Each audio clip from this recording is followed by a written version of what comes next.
Question rings video number 3। आइए हम लोग देखें दो बहुत ही बढ़िया theorems. Theorem number 4,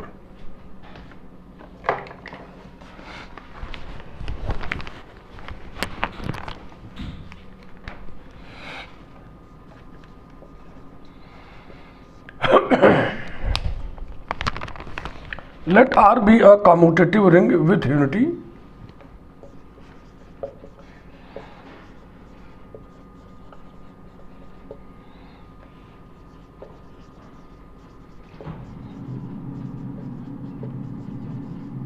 and S be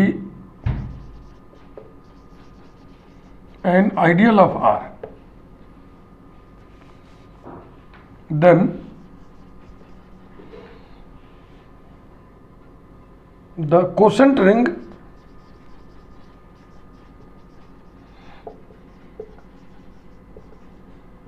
R by S is an integral domain if and only if S is prime ideal of R.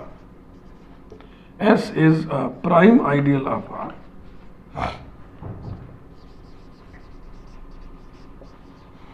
Yeah.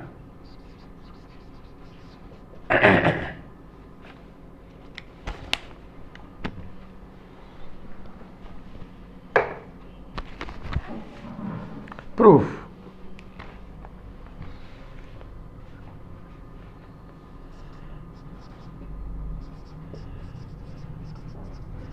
Since the ring R is commutative and with unity,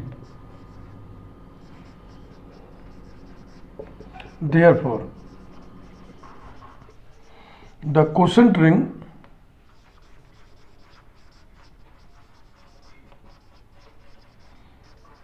R by S is also commutative and with unity, comma. Write quotient S plus 1 being the unity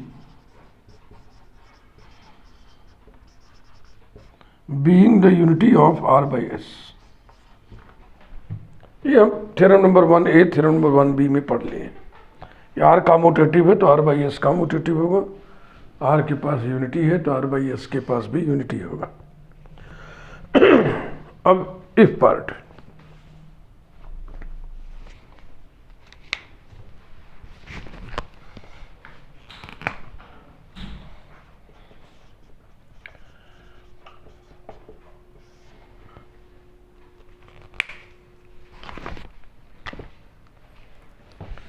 let S be a prime ideal of R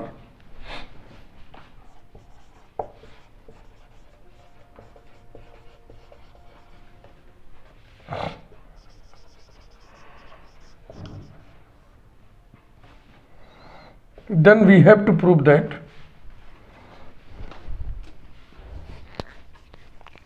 R by S is an integral domain.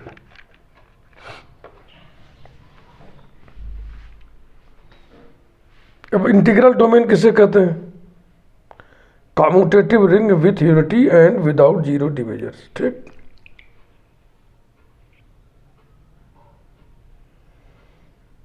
Are by S commutative है, are by S के पास unity है, ये लिखा हुआ है। तो integral domain होने में कसर क्या रह गया? R by S without zero divisors हो जाए बस।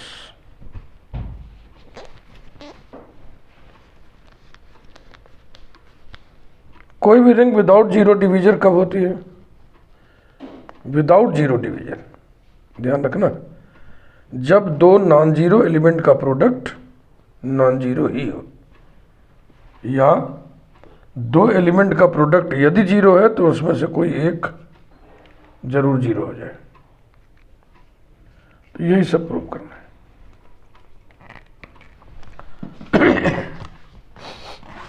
Then we have to prove that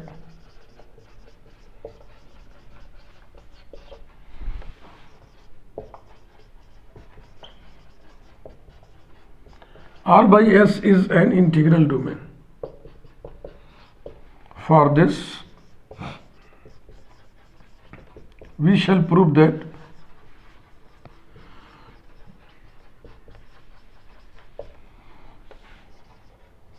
R by S is without zero divisors.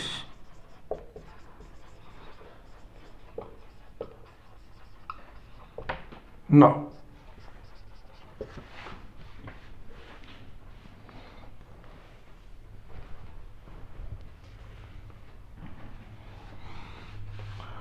R by S के दो एलिमेंट का प्रोडक्ट जीरो करके हम चलते हैं। Right coset S plus A into right coset S plus B equal to right coset S plus zero. S plus zero क्या है? ये zero of quotient ring R by S implies that right coset S plus AB equals to right coset S, implies that AB belongs to S. Logic लिखिए। अब इसको हम group के हिसाब से जो कोसेट्स के रिजल्ट्स होते हैं वही लिख के समझा रहे हैं। Right coset H A equal to H implies that and implied by A belongs to H. Yeah. Right coset HA equal to H means A belongs to H. ये लिखा हुआ। और since S is prime ideal of R, then by definition of prime ideal, AB belongs to S implies that A belongs to S or B belongs to S. Implies that A belongs to S or B belongs to S. Logic लिखिए, since S is prime ideal.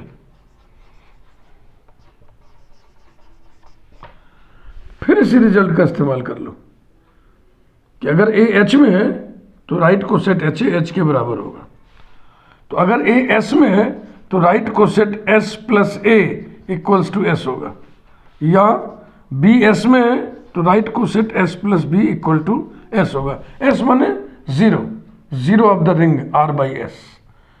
तो यही prove करना था कि दो element का product यदि zero है तो या तो ये जीरो होगा या तो ये जीरो होगा। यही हो गया।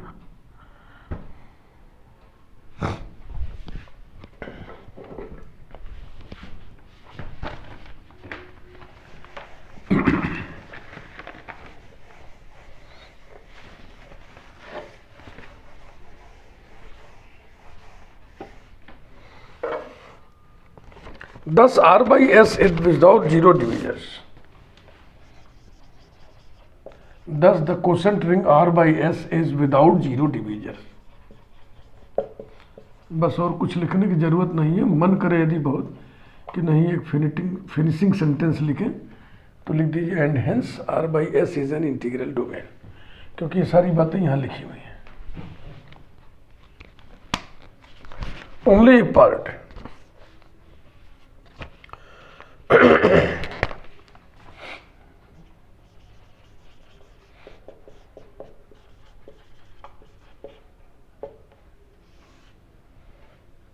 एक पार्ट का converse part.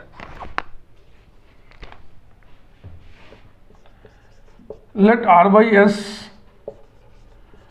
be an integral domain, then we have to prove that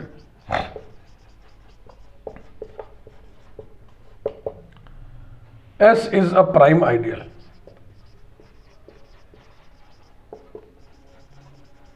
S is a prime ideal of R.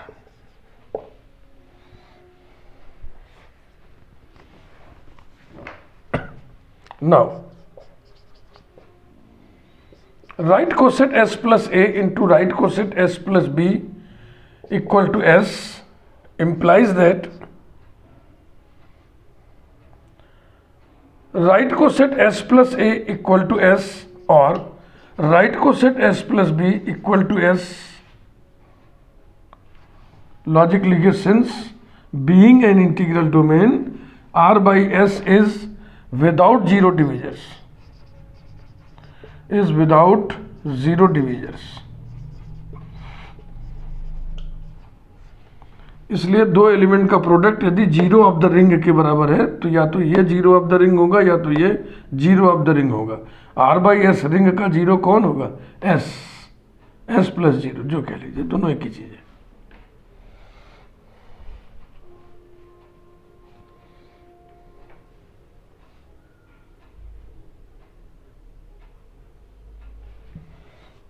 इतनी बात समझ में आ गई? Again right coset S plus A into right coset S plus B equal to S.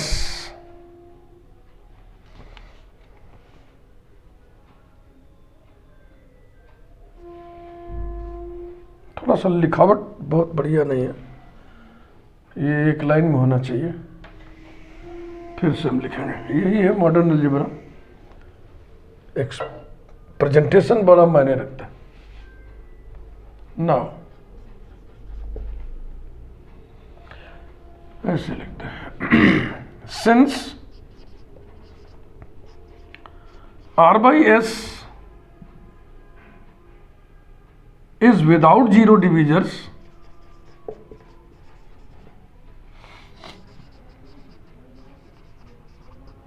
therefore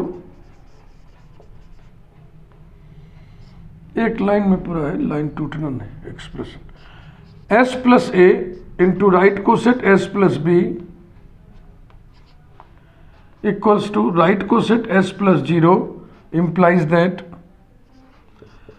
right coset s plus a equal to s plus 0 or right coset s plus b equal to s plus 0.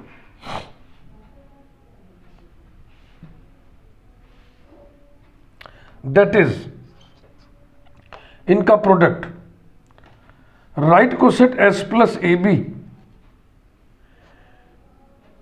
Equal to S plus zero लिखा चाहे s, ये implies that a belongs to s, और या अब ये सही रहने दें, right coset s plus A equal to S, right coset s plus B equal to S. That is, इसका क्या मतलब हुआ? इसका मतलब है A B belongs to S, और implies that इसका क्या मतलब है? a बिलोंग्स टू एस, और यहां पे लिखना था, यहां पे भैया आर रहेगा,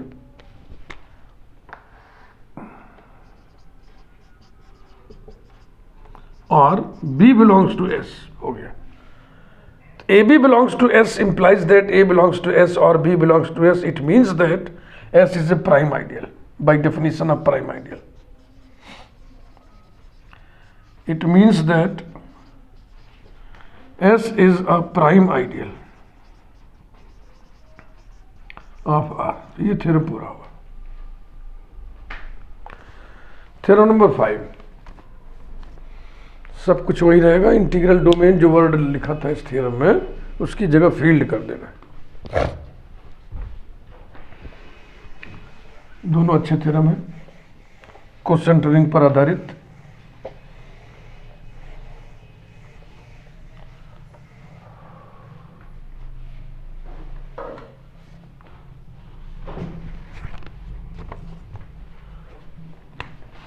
theorem number 5,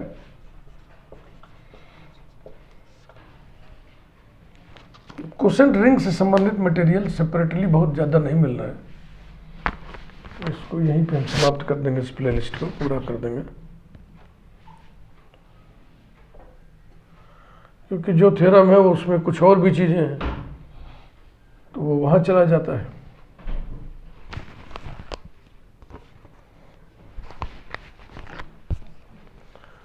Let R be a commutative ring with unity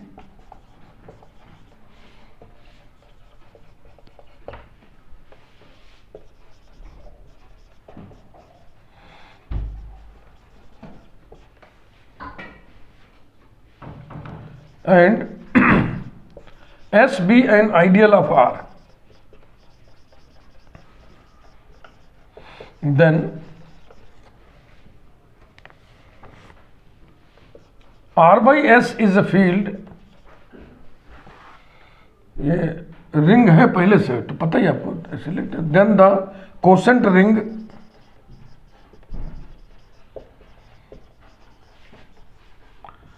R by S is a field if and only if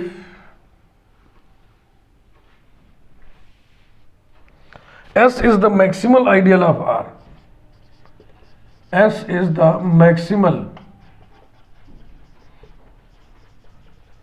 ideal of R.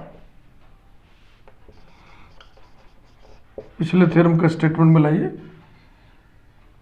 जहां फील्ड लिखा है उसमें वहां इंटीग्रल डोमेन था, तो शुरू की जो भूमिका थी इसमें भी रहेगी। Since R is a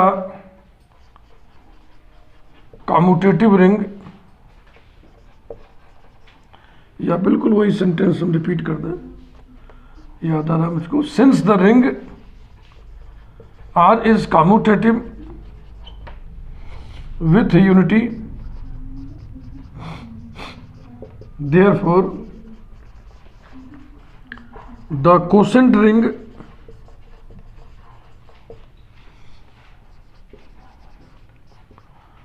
R by S is also commutative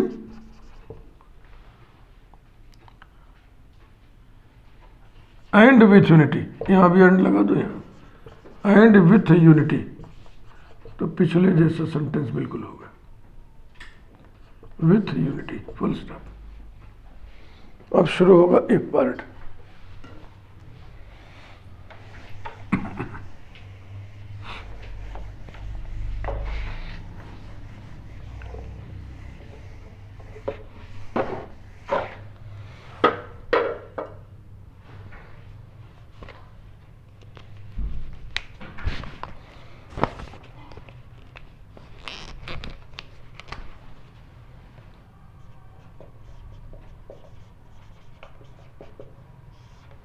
एक part.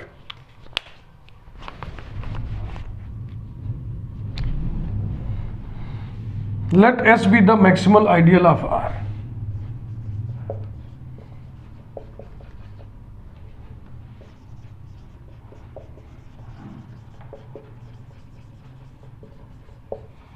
Then we have to prove that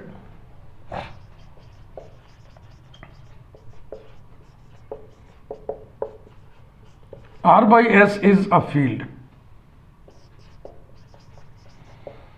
R by S commutative ring with unity पहले से ही है। R by S commutative ring with unity पहले से है, तो field होने में कसर क्या है? Each non-zero element of R by S is invertible, बस। For this we shall prove that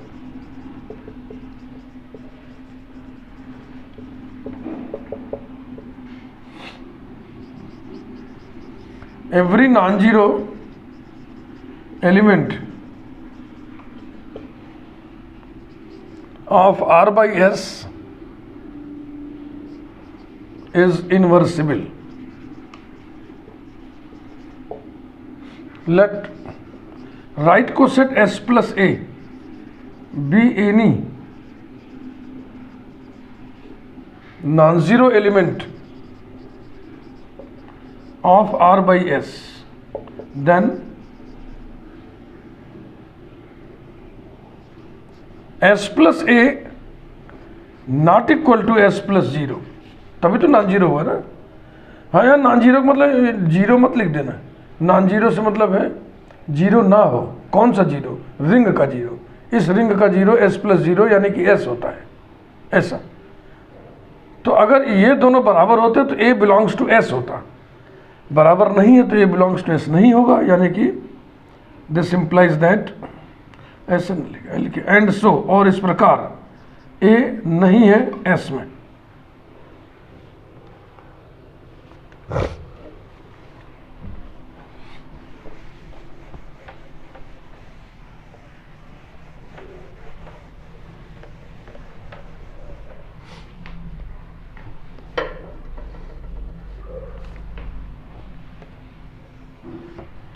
Let us consider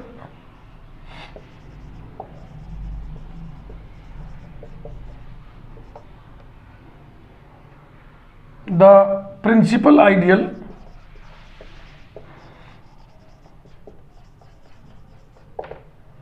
T से डिनोट कर दे रहे हैं, आइडियल जनरेटेड बाई ए, ये जो ए नॉन जीरो एलिमेंट के द्वारा जनरेटेड आइडियल है, तो ये जीरो आइडियल तो होगा नहीं, नॉन जीरो आइडियल होगा। Equals to curly bracket A X such that X belongs to are.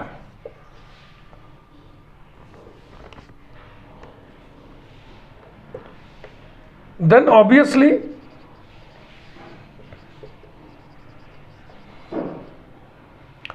S ideal हमारे पास पहले से है, एक आइडियल हमने बना लिया है, तो सम ऑफ टू आइडियल्स आइडियल होता है। S plus T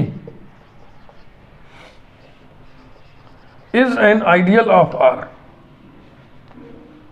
comma, and S is subset of R plus T.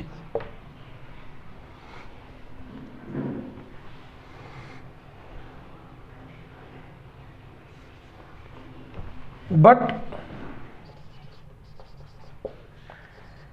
A does not belong to S, ये लिखा है, इसको हाइलाइटर लगा दीजिए। And A belongs to R plus T, bracket में लिखिए as A equals to R plus T, तो R का एलिमेंट हम ले लें 0 प्लस T का एलिमेंट हम ले लें A.1।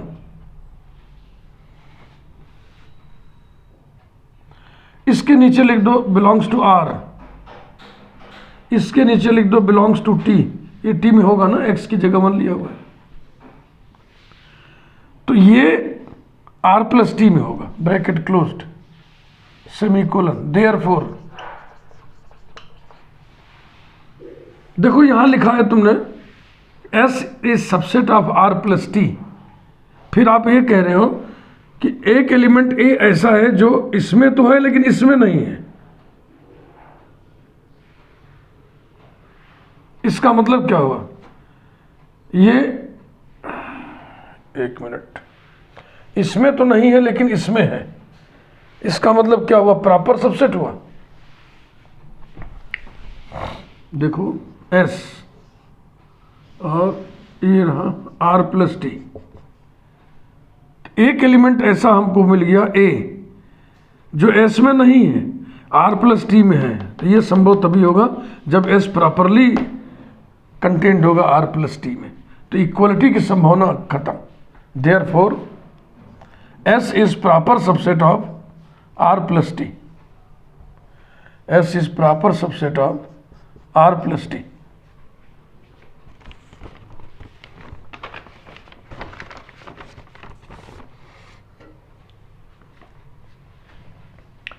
अब एस मैक्सिमल आइडियल है, एस से बड़ा आइडियल नहीं होगा, एस से बड़ा आइडियल नहीं होगा, अगर कोई होता है तो फिर वो आर के बराबर हो जाएगा। Since S is the maximal ideal of R, since S is the maximal ideal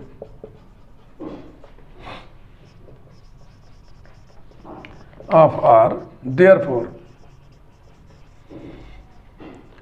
S plus T will become R, and so 1 equals to B plus AX for some X belonging to R। 1 के नीचे लिख दो belongs to R, B के नीचे लिख दो belongs to S, AX के नीचे लिख दो बिलोंग्स टू टी। देखो S plus T equals to R, यानी आर के हर एलिमेंट के लिए S में एक एलिमेंट और T में एक एलिमेंट ऐसा एग्जिस्ट करेगा कि उन दोनों का सम इसके बराबर हो। इंप्लाइज दैट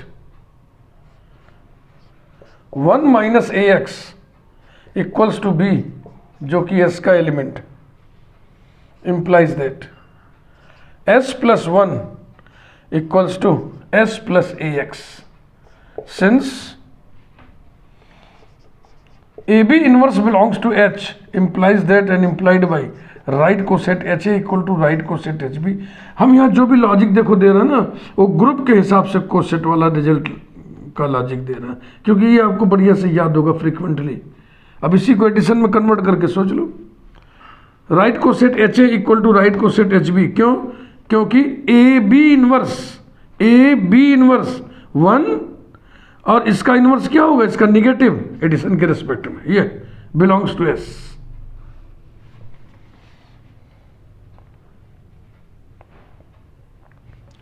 इसके नीचे लिखते हैं equals to S plus A into S plus x.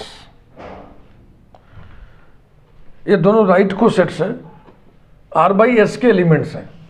Are by S commutative ring है, इसलिए S plus A into S plus X बराबर होगा S plus X into S plus A. Since R by S is commutative, therefore right coset s plus a into right coset s plus x is equal to right coset s plus x into right coset s plus a. Thus we have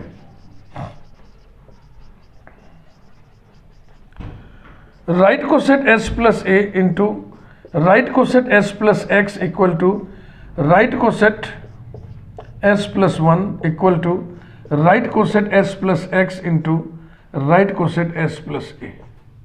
यहाँ चाहो तो bracket ना भी लिखो. और ये क्या चीज़ है, ये है unity of R by S. तो इसे देखने से क्या लग रहा है, ये इनवर्स है इसका और ये एलिमेंट किसका है, आर बाई एस का. तो इसका इनवर्स आर बाई एस में एग्जिस्ट करता है. This implies that S plus A is inversible in R by S.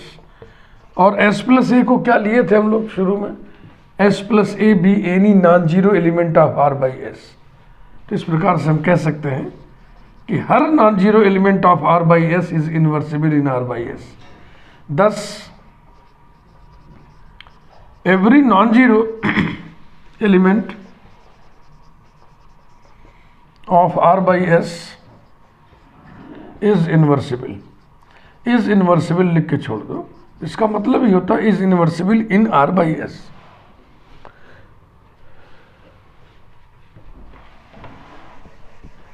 लिखना चाहिए is inversible in R by S, लेकिन नहीं लिखोगे तो चलन में यही लिखना. इसका अर्थ यही है, इन्वर्सिबल है मतलब कहाँ है, R by S में.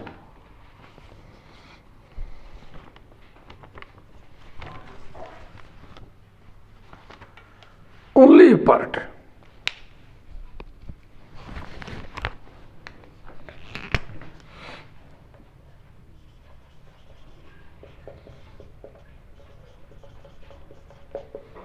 Only a part. Let R by S be a field.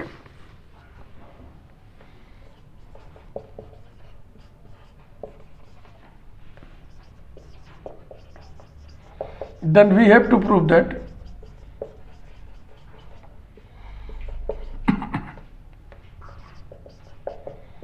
S is the maximal ideal. S is the maximal ideal of R. Let T be an ideal of R. T be an ideal of R such that S is properly contained in T. ऐसा.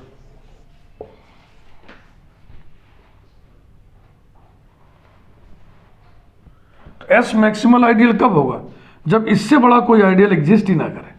अगर इससे बड़ा कोई ideal है तो वो कौन है, R है. तो T equal to R prove कर दिया जाए. Let A be any element of R let A be any element of R such that A doesn't belong to S, then A doesn't belong to S implies that right coset S plus A not equal to 0. 0 of the quotient ring. S लिखो चाहे S plus 0 लिखो. And so right coset S plus A is a non-zero element. Is a non-zero element of quotient ring R by S, जो कि field है. Field में हर non zero element इन्वर्सिबल होता है.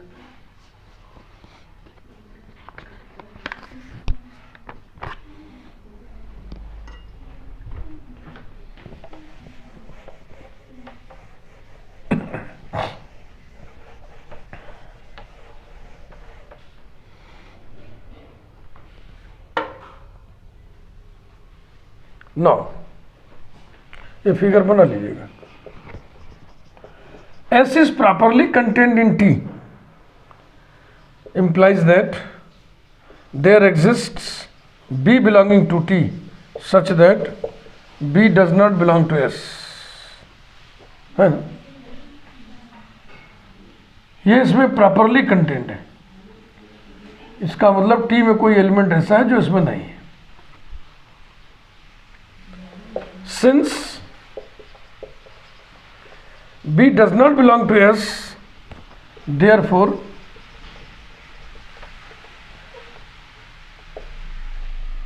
right coset S plus B not equal to right coset S plus 0, and so right coset S plus B is a non-zero element, is a non-zero element of field R by S. ये field दिया हुआ पहले से.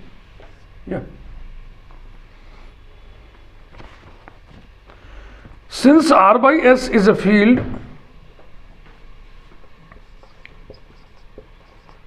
since R by S is a field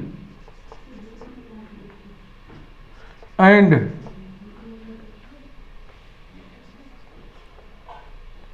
right coset S plus A belongs to, या comma, right coset S plus B both belong to R by S implies that, या ऐसे लिखें semicolon, therefore right coset S plus A into right coset S plus B whole inverse also belongs to R by S. ये non zero element है, इसलिए इसका inverse exist करेगा.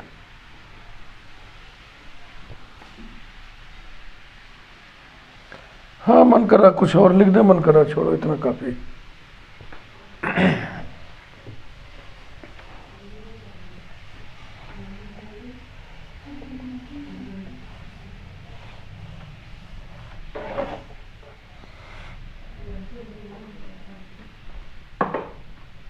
Implies that right coset S plus A into right coset S plus B inverse belongs to R by S implies that right coset S plus AB inverse belongs to R by S.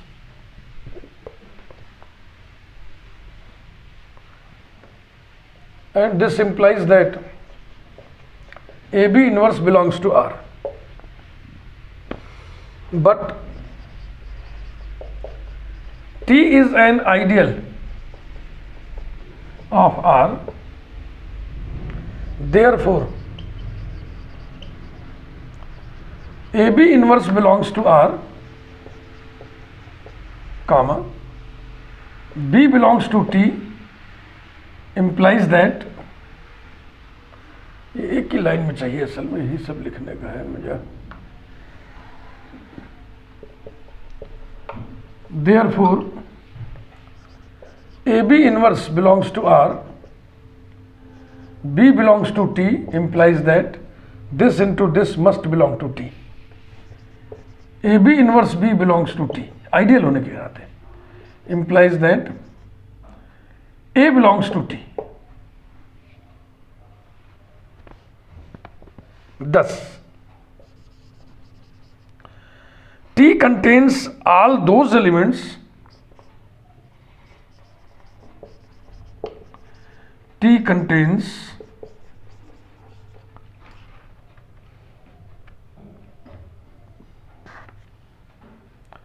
देखो ये ए के बारे में जब आप पहली बार लिखे थे तो क्या लिखे थे, मैं उसको लिख दूं तभी आपको बात यहाँ पे बढ़िया समझ में आएगा। आपने लिखा था let A B any element, arbitrary any element, let A B any element of R such that A does not belong to S, यही लिखा था ए के बारे में। यानी आर का हर वो एलिमेंट जो एस में नहीं है वो टी में है, आर का हर वो एलिमेंट जो एस में नहीं है वो टी में है। फिगर बनाए थे जो, thus T contains all those elements of R, all those elements of R which are not in S,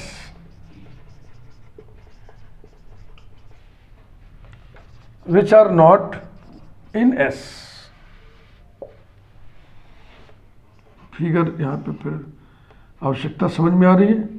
ये S हो गया, इससे बड़ा आप T लिए थे, S is properly content in T और T से बड़ा R है। तो अब पढ़िए इसको, T contains all those elements of R जो S में नहीं है। तो S में नहीं है वो सारे एलिमेंट इस एनुलस में होंगे, इस गलियारे में। R के वो सारे एलिमेंट जो S में नहीं है, यही क्षेत्र है ना, वो सबके सब T में है। तो ये संभव तभी होगा ना जब T का ये बाउंड्री आप एक्सटेंड करके कहाँ तक लाए, R तक लाए, यानी T equals to R। It is possible only when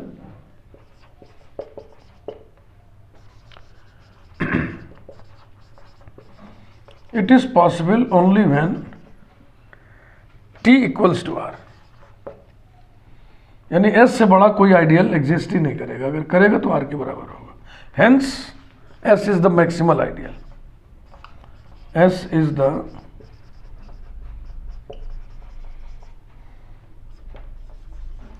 maximal ideal of R, यही प्रूव करना था। इस प्लेलिस्ट को यहीं पे हम पूरा समझ लेते हैं, क्योंकि अब मटेरियल खास दिख नहीं रहा जो इस प्लेलिस्ट में हम इंक्लूड कर सकें। जो भी मटेरियल है वो कहीं ना कहीं इंक्लूडेड है किसी न किसी प्लेलिस्ट में, यानी किसी न किसी चैप्टर में। हमारे इस चैनल पे बहुत ज़्यादा वीडियोस हैं, आपको सर्च करने में यदि दिक्कत हो तो एक आपको हम तरीका बता दें कि जो भी चीज़ आपको खोजना है, मान लीजिए आपको क्वेश्चन ग्रुप पे मटेरियल खोजना है तो आप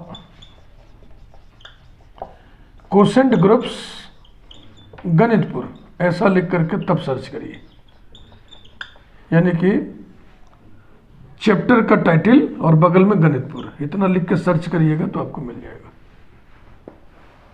ठीक, मान लीजिए आप मैट्रिक्स की रैंक पढ़ना चाहते हैं तो rank of matrix, rank of matrix और गणितपुर, ये रीमान इंटीग्रेशन पढ़ना है,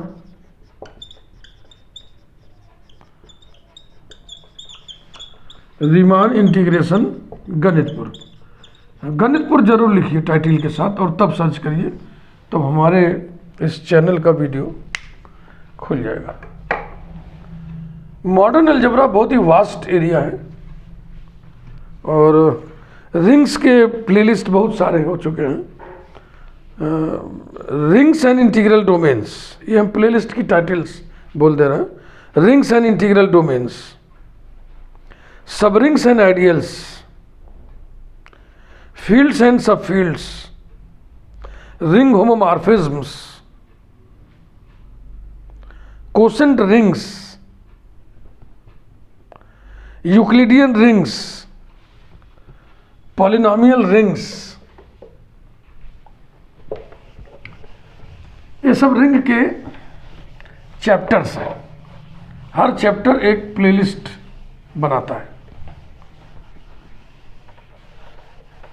तो अगर आप ये वीडियो देख रहे हैं, पहला वीडियो के रूप में देख रहे हैं, तो आपको मालूम होना चाहिए कि आपको इस रिंग से संबंधित कौन कौन से चैप्टर मिलेंगे। मैं लिख दे रहा हूं एक बार, playlists of rings, rings and integral domains, rings and integral domains,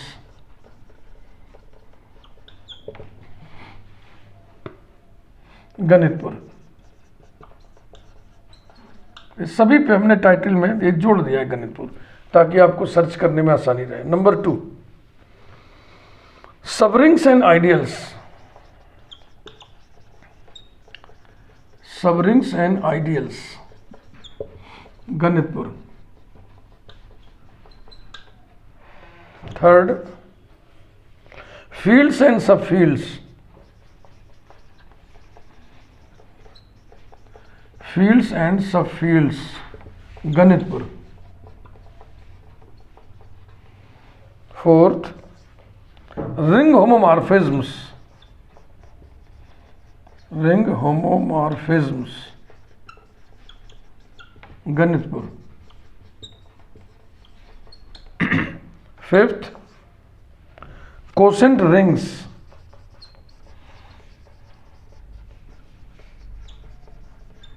गणितपुर। 6th, Euclidean rings,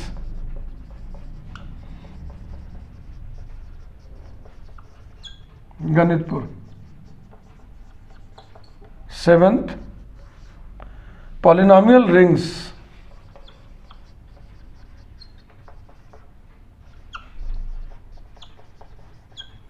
Ganitpur. तो अब इसमें से जो आपके सिलेबस में हो आप पढ़िए। चैप्टर्स के टाइटल्स आपकी बुक में यही लिखे हो जरूरी नहीं है, ये मैंने डिज़ाइन किए हैं अपने मन के मुताबिक। ठीक, ग्रुप्स के अब सारे वीडियो प्लेलिस्ट की टाइटल हम नहीं लिखेंगे, इसी पढ़ दे रहे हैं। एक प्लेलिस्ट है जो बहुत इंपॉर्टेंट है, मॉडर्न अलजेब्रा पढ़ने वाले हर स्टूडेंट को इसको पहले पढ़ना चाहिए। ये है मॉडर्न अलजेब्रा,